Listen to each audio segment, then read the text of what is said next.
Welcome to Explosive Enterprises. On our M16 review, we saw an interesting comment hoping we would do some reviews that play into the wider dialogue around GBBs, and then specifically suggested some more WE Tech reviews under the context that they are often dogshit guns.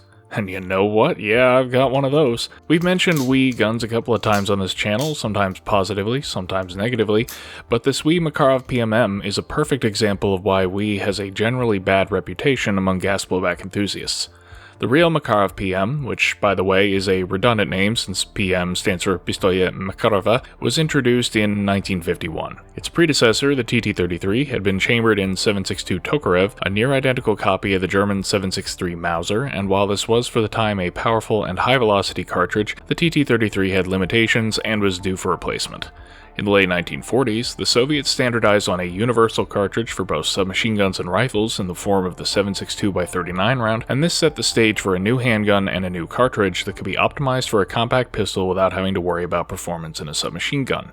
The resulting 9x18 Makarov is extremely similar to 380 ACP, and with this light cartridge, the PM could use a simple, straight blowback operation. The PM served as a standard-issue sidearm for officers in the Soviet Union for nearly the entirety of the Cold War. In 1990, the design was revised to accommodate a new partially double-stack magazine and a higher power loading of the 9x18 round, and this version was designated the Pistolet Makarova Modernizovanny, hence the designation PMM, which means Modernized Makarov Pistol. Well, the PMM wasn't a huge change, and even with the update, the overall design has not aged well. By modern standards, it's large and heavy for its low capacity and weak cartridge, and in Russian service has been largely replaced by either domestically produced handguns or foreign imports, but the original PM at least remains a common sight in any conflict zone touched by the Soviet Empire. The WE is best summarized as a pot metal extravaganza of an Airsoft replica, and the only steel to be found here is small parts: pins, screws, springs, and the slide stop and magazine release. To its credit, the gun isn't all flat anodized black like we see on some pot metal guns, but the finishes it does show wear easily to reveal the characteristic dull gray of zinc, and don't particularly match the bluing of the real guns. Let's go piece by piece. At the front, the barrel is fixed to the frame and barely visible, but you can see that there's a gap around it which, combined with a loose frame, gives the slide significant play. The outer barrel does have some faux rifling, but it's cut by threads for a screw-in suppressor which looks a little weird. The slide itself has a brushed texture that's actually pretty nice for WE, but while this brownish finish does look better than usual black pot metal, it's a weird finish for a PMM. The front sight is a simple blade molded into the frame, while the rear sight is retained by the blowback unit, but not very well. The safety, hammer, and trigger are a dull gray, while the frame and barrel are flat black, though all of these are zinc-heavy pot metal. The grip is an injection-molded nylon piece, and while it is sturdy in the hand, it has a much flatter finish than the characteristically shiny plastic of the real deal. On the front of the frame, a bit of texture adds grip and helps differentiate the PMM from the original PM. The magazine is more pot metal. The magazine release is spring steel, and the lanyard loop is part of the pot metal frame, and I do not trust that at all. Overall, this is far from the worst looking airsoft pistol I've owned, but that's an extremely low bar, and what we have here is not particularly convincing. It doesn't feel awful in the hand, weighing in at about 1.5 pounds or 650 grams loaded, but that's due to the high use of zinc. And I should probably clarify that this gun isn't heavily used by any means. It has maybe 1,000 rounds through it. It just wears very quickly from incidental contact. While that might look like cool and realistic wear on some guns, the dull gray of exposed pot metal here alongside the flat black plastic makes it look like what it is, a cheap toy. On to the internals, and field stripping is easy.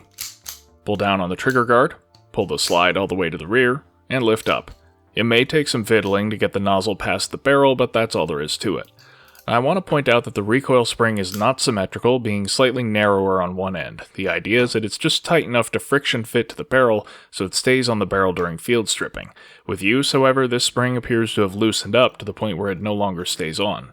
In any case, now we can examine the internals. On the front of the trigger guard is a press-fit chunk of plastic, which serves as a recoil buffer for the slide.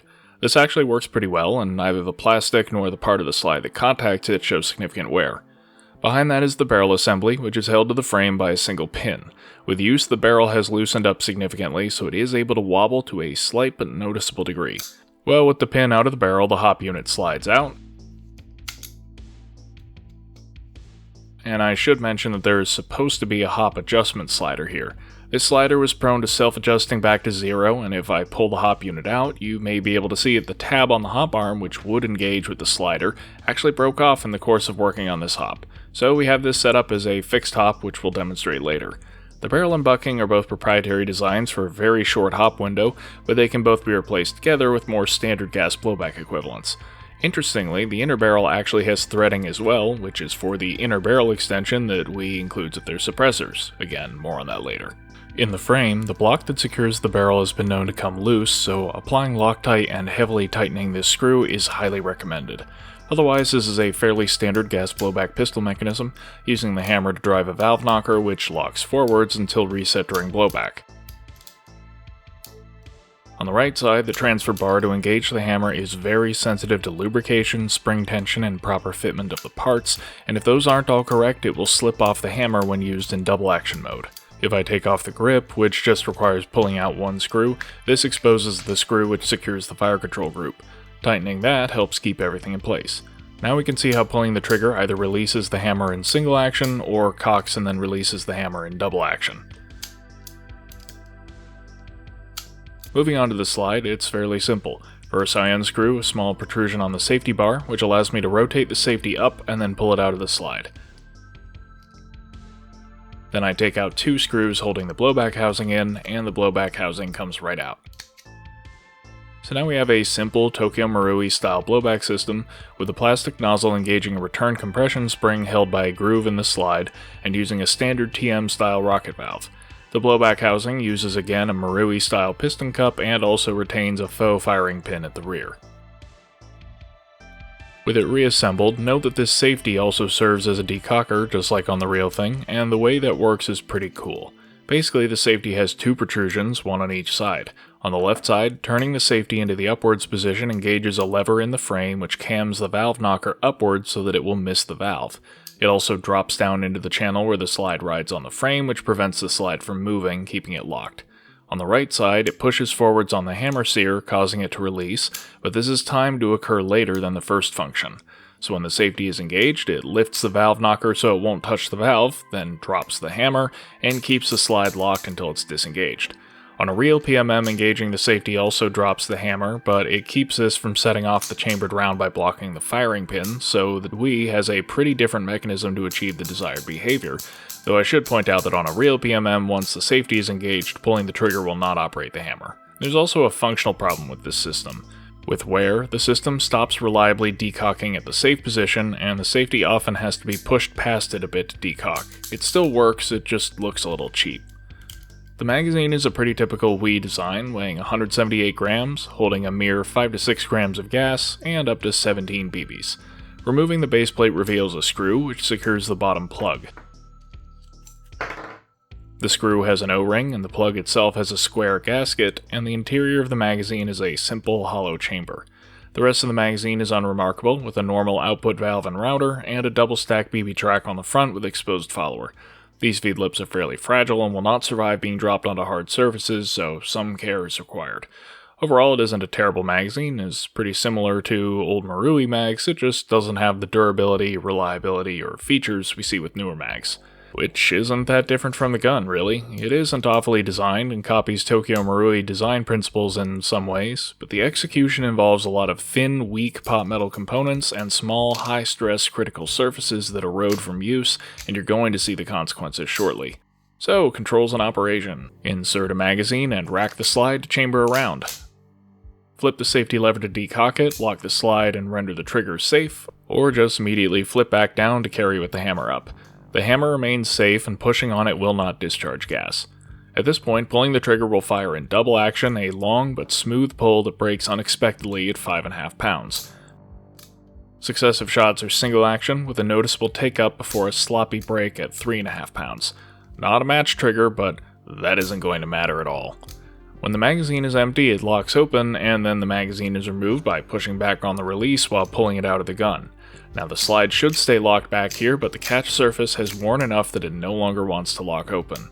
This is difficult to fix since the catch surface is recessed within the slide rather than being a simple cutout. Well, insert a new magazine and either thumb the release or rack it, and it's good to go. Let's do a test fire in a representative real-world use case for the Makarov.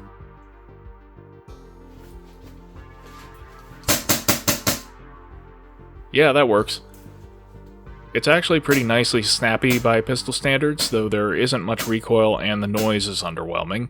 It's efficient enough to manage 45 shots continuously before gassing out, and can comfortably manage 3 magazines worth on a single fill. It's one of the pistols of all time. I'm not sure what else to say.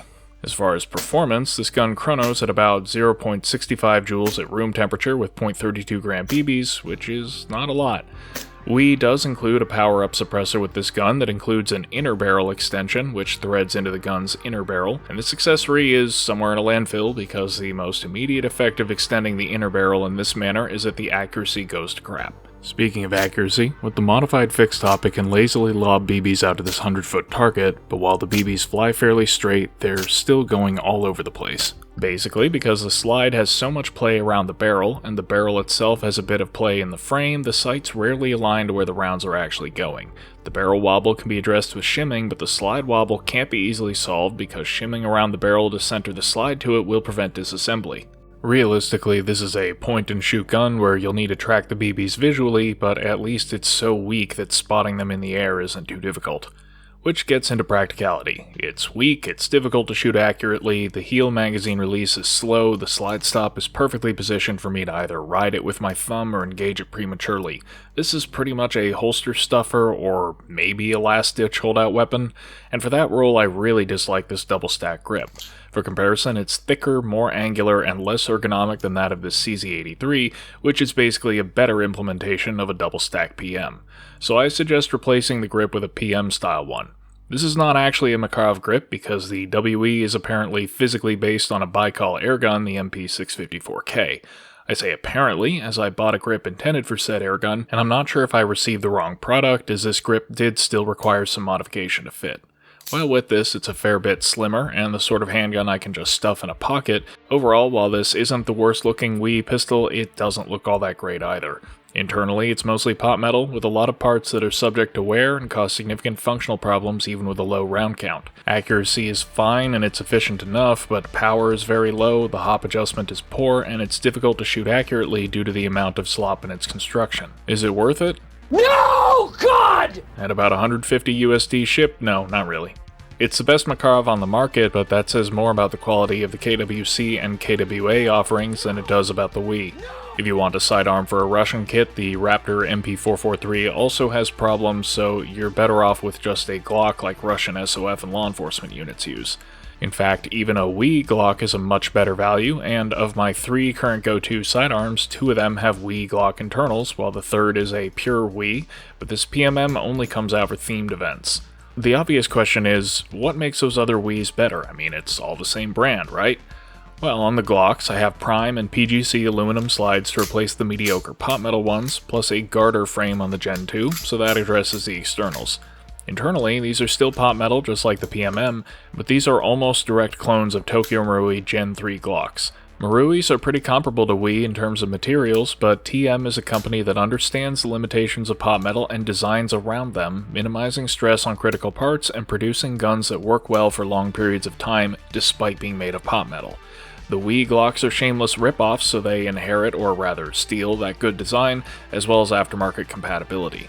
Now the Desert Eagle is, like the PMM, an original design made by WE and still mostly pot metal, but it's composed of big, beefy parts with wide contact points that spread out the stress, and being a single action design with no decocker makes it mechanically significantly simpler. So while all of these guns are pot metal, the better WEs are designs that are better suited to being made of pot metal, and externally either look decent out of the box or can be upgraded. The PMM isn't as awful as, say, their High Power or Luger, but it's the kind of WE product that doesn't look great, has some bad design elements, doesn't hold up well long term, and doesn't have economical solutions for fixing any of its problems. In fact, the only aftermarket for this gun seems to be an $800 steel kit to house the same internals. Even for guns where aftermarket internal parts are available, the question is always whether upgrading a WE is more cost-effective than starting with a better gun, and more often than not the answer is no. But it is possible to overcome the limitations of poor materials through good design, so we're very interested in how WE's new ARs and P90 will pan out. I guess we'll just have to wait and see. In the meantime, if you enjoyed this video, consider checking out our merch store linked in the description. And thank you for watching.